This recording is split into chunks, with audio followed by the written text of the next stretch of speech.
Welcome viewers. Uh, Bullwhip effect is a term or a phenomena which occurs when we are moving in a supply chain from retailer end to the supplier end. This bullwhip effect occurs when the retailer forecast the customer demand on the basis of a real time customer demand available with him, and he also add the safety stock because of uncertainty in the delivery, uncertainty in uh, reaching the items from distributor or wholesaler to the retailer. So he will keep a safety stock so that he should not face the stock out condition. Stock out condition is that condition which normally occurs when the item is not available at the stock or at the warehouse. Now, when this information reaches to the distributor or the wholesaler, wholesaler will keep his own safety stock, and whatever the demand is raised by the retailer, he will add his own safety stock in the customer in the retailer demand and passes to the manufacturer. Similarly, manufacturer will add his own safety stock and then passes to the supplier. If you just imagine that the customer demand which is coming from retailer to wholesaler or distributor to the manufacturer, it is increasing because of addition of the safety stock. Now, what are the factors which generate the bullwhip effect or which are responsible for occurring of the bullwhip effect phenomena? If you just see the slide, the first ever uh, factor is the demand forecasting. Now, what is the demand forecasting? Now, every player is making his or her own demand forecasting. Now, what the retailer is doing? Retailer is getting the customer demand on the basis of point of sale data. Now, this point of sale data apply any forecasting technique, then passes to the wholesaler. Wholesaler will pass on to the manufacturer. So, this is whatever or whichever be the accurate forecasting technique is applied, there are always chances of error because everybody is taking care of the safety stock. That is why when the customer demand moves from one end to another end, the demand gets increased or varied from retailer end to wholesaler, wholesaler to manufacturer, and manufacturer to the supplier. Now, the second most important factor is the lead time. The lead time is the time between placing the order and receiving the order. That is called the lead time. Now, if lead time is there, safety stock will automatically increase. Why? Because safety stock depends on the lead time. You will appreciate that if the lead time is 2 days, the company will keep the inventory for keeping 2 days into consideration. If it is 7 days, they will keep the inventory considering the 7 days as a lead time. The safety stock depends on the lead time. So if lead time is more, safety stock will be more. And if safety stock will be more, there is a high chances or the more chances for the bullwhip effect. Now, if we see the third, what is batch ordering? Now, batch ordering means the company is giving the order in batches. Instead of giving the orders in a complete manner, or they are giving the order in a batches. So what is happening? If there is a one batch, there is an increase in the demand. In second batch, if there is no demand, they will not raise the demand. So that is called the batch ordering or the batch ordering, and that will enhance the Wolf effect. Now if we see the fourth factor, that is the price fluctuation. Now what is price fluctuation? That a company always consider that in the market there is a fluctuation in the price. There are chances when the prices are at the low level, there are chances when the prices are at the higher level. So company always want to take the advantage of the low price. So what will happen when the price is low, company will try to go for the higher side of purchasing. When the price is more, they will reluctant to buy the things. So that is called the price fluctuation, and that also contribute, that is a major factor for increase in the bullwhip effect. Fifth one is inflated order. Now what is inflated order? That in one cases there is a promotional activities. Now, due to promotional activities, there is some discounts are available. So, what company will do? Company will go for inflated order. They will increase the order so that they will get the advantage of discount or the promotional scheme. That is called the inflated. So, these are the some factors which causes the bullwhip effect. Now we will again comes the inventory, that what are the different types of demand which constitute the inventory at the warehouse.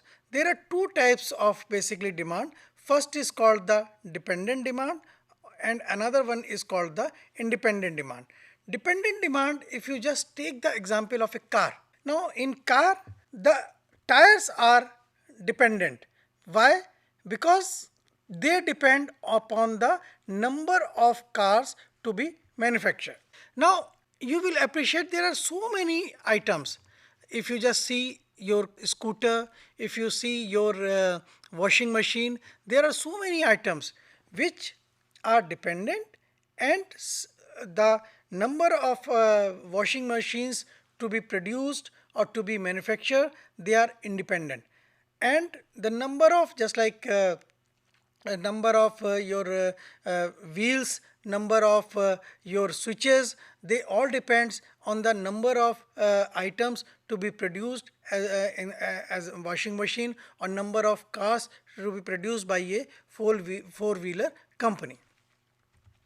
Now with this figure you will just appreciate that in A is a independent demand just like a car. Now here is the dependent demand, just like your tires, there may be inventory. So if you just go to the different, whether it is a dependent demand or independent demand, there are several costs are involved uh, in managing the inventory. The first is called the carrying cost or the holding cost. These are the costs which occurred if we keep the inventory at our warehouse. Now, second is called the ordering or the cost of replenishment of the inventory. If we give the order, then this cost occurs. Third one is the shortage cost. Shortage cost is the temporary or the permanent loss of sale when the demand cannot be met. We have also called as stock out cost, because if the item is not available, then what will happen? Customer will go to the another shop. Then as a retailer, he is going to lose that customer in for that particular item. So that is called the shortage cost. Now these three costs, carrying cost, ordering cost and shortage cost, these three costs constitute a very important role. They play an important role in modeling or in the inventory management model. Now in any inventory management model, we always try to optimize that whatever we are going to place the order, that should be optimized, because we cannot give order to increase our holding cost, because if the items comes to our warehouse, we have to use the space occupied at the warehouse, we have to use the insurance policy, we have to use the manpower. So there are plenty of costs which are again as a subhead involved in the holding cost. Similarly, we cannot increase the number of orders, or because if we increase the number of orders, the ordering cost will increase. That is why we have to keep a optimum level of holding cost, optimum level of ordering cost, and definitely no shortage cost. But there are several incidents where we keep intentionally the shortage cost, because in order to gain some advantage, we intentionally keep the shortage cost in our model. Now let us see that what is the control system. Now there are two types of control system. One is continuous and one is periodic. Now if we analyze that what is the continuous system of inventory and what is the periodic system of the inventory. In case of continuous system, what we do, the retailer or a company orders a certain item or the fixed quantity for replenishment. Whenever the inventory level at its store reduces or falls below a level, then we called as a continuous or the system. So what is happening, that at a particular time inventory level falls below a certain level and we order a number of items so that we get the item and we maintain a maximum level of inventory at our warehouse or at our stores. Now in case of periodic, what is happening, that the supplier will supply the items at a particular interval. It may be 7 days, it may be 5 days. It does not have any look on the inventory which is available at the store. But both have a contract between them, supplier and the retailer, and it is the duty of a supplier to supply the items at, to the retailer at a particular interval, and that is why it is called the periodic system or periodic level. There are so many examples when at the retailer end, the line manager was afraid because the diaper which was used for a newly born baby, they are going to be exhausted very soon.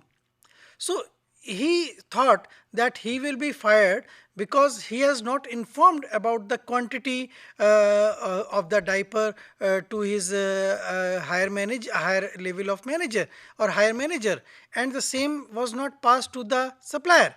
But here was a periodic system of replenishment, and the supplier, through the advanced information technology, the supplier was aware of the quantity which is available at the retailer. Now when the certain items, just like a diaper, the quantity is decreasing, the supplier, without waiting the order from the supplier, they will pass the quantity to the retailer. So the next morning when the line manager came, he found that shelf is full with the diaper. That is the beauty of the periodic system or the of the inventory replenishment. That is also called retailer supplier relationship. Means there is a contract between retailer and the supplier. Now we will see that what we understand by the ABC classification. It is very important and very simple, and almost all the manufacturing company, all the fast moving consumer company, they are using it, and you will appreciate the simplicity of this analysis. ABC means we can categorize the inventory into three category: A category, B category, C category. Now the A category inventory contains 5 to 15% of unit, but 70 to 80% of the total value. B class inventory, they keep 30% of the unit. Now these items are the B item. These items are the A item. Now third category is the C, where they constitute 50 to 60% of the unit, but the value is 5 to 10%. We will take one example. Now we get different 10 parts from the company. The unit cost of these are like this, just like $60, $350. Annual usage is also given, 50 units, 40 units, 130 units.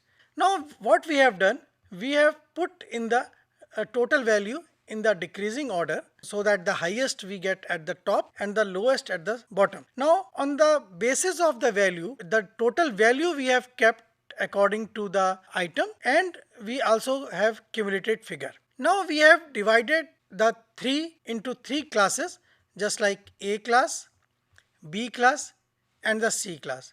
You will appreciate that the 3 items, just like A class, contains item number 9, 8, 2, which constitute 71% of the value, but quantity wise they were 15% of the total quantity. If you just see item B or the class B, they keep 1, 4, 3, 16% of the total value, but keep the 25% of the total quantity. Similarly, if you see C, they constitute 60% of total quantity, but 12.5% of the total value.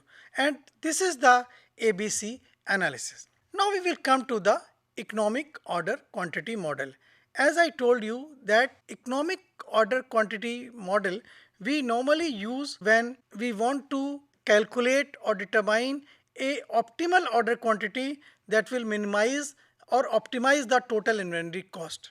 Now the basic, we will today discuss about the basic EQ model, but there is also production quantity model, where we will in the EOQ model, economic order quantity, there are certain assumption in the economic order quantity, but in production quantity model we have the production, and the replenishment is gradual, as well as depletion or the consumption is also at the gradual level, or gradually they will decrease the quantity which is available at the warehouse. Now we will see what are the assumption, because any model which we develop, any mathematical model, it definitely contains certain type of assumption. Just like in this, we have the demand is known with certainty and is constant over the time. No shortage is allowed. Lead time for the receipt of order is constant. Order quantity is received all at once. Now if you just see that we have a maximum quantity at Q, we have 0 level, and we have the reorder point. Now if we are 0, that means we are not allowing any shortage cost. Now this is the consumption of the item, and as it reaches at this point, we get the replenishment at once, and our level of the inventory reaches to Q. So that means, and this point is called the reorder point. At this point we are placing the order, and this is our lead time, and when it reaches we get the consignment at this point, and we get the level up to level Q. Now in inventory economic order quantity cost model, we have certain cost as we have discussed, just like cost of placing order or the ordering cost, annual per unit carrying cost or holding cost, D is the annual demand, and Q is the order quantity. Now you will appreciate that D by Q, D is the total demand, Q is the order quantity. If you divide it, you will get the number of orders. Since CO is the ordering cost, if you multiply the ordering cost with the number of order, you will get the total ordering cost. Similarly, Q is the inventory or the order quantity at one time, and 0 is at one time. So the average will be Q by 2. CC is the carrying cost, and Q by 2 multiplied by CC will give you the cost for carrying the inventory. So the total cost will be the sum of these two, and if you differentiate it, you will get the Q optimal or Q economic order quantity, that is 2CO into D divided by CC. That is a very common formula that is used in every company. Similarly, we can also put like this: if you place ordering cost to the carrying cost at a particular level at the economic order quantity point, these two must be equal. And when we equate these two costs, we will get the economic order quantity, and again the value is the same which we have calculated on the basis of derivation. Now we will discuss about this economic cost model. If you just see this red line, this is the ordering cost, and if the number of quantity or is increased, then the order will be reduced. If you increase this one, your ordering cost is getting reduced because you are increasing the order quantity in a one lot. So ordering cost will reduce, but since you are increasing the number of items in an order, so ordering or the carrying cost or the holding cost will increase. Now this will give you the total cost, which is the summation of holding cost and the ordering cost. And if you just see the slope, where the slope is 0, that means the holding cost is equal to the ordering cost. At that cost, we get the economic order quantity, which is the ultimate goal of any inventory management practices, to obtain the quantity at which the ordering cost or the holding cost are optimum. So in today's session, we have covered the in definition of inventory, what are the different types of inventory, how the inventory can be classified, just like we took the example of ABC classification, that A class, B class and C class. Then we have also covered a basic economic order quantity model, in which we have certain assumption, just like we do not consider the shortage cost, the demand is constant, we do not see any variability in the demand, and then we have calculated the carrying cost and the holding cost, and when we kept the ordering cost into the holding cost and we equate, we get the economic order quantity. Thank you.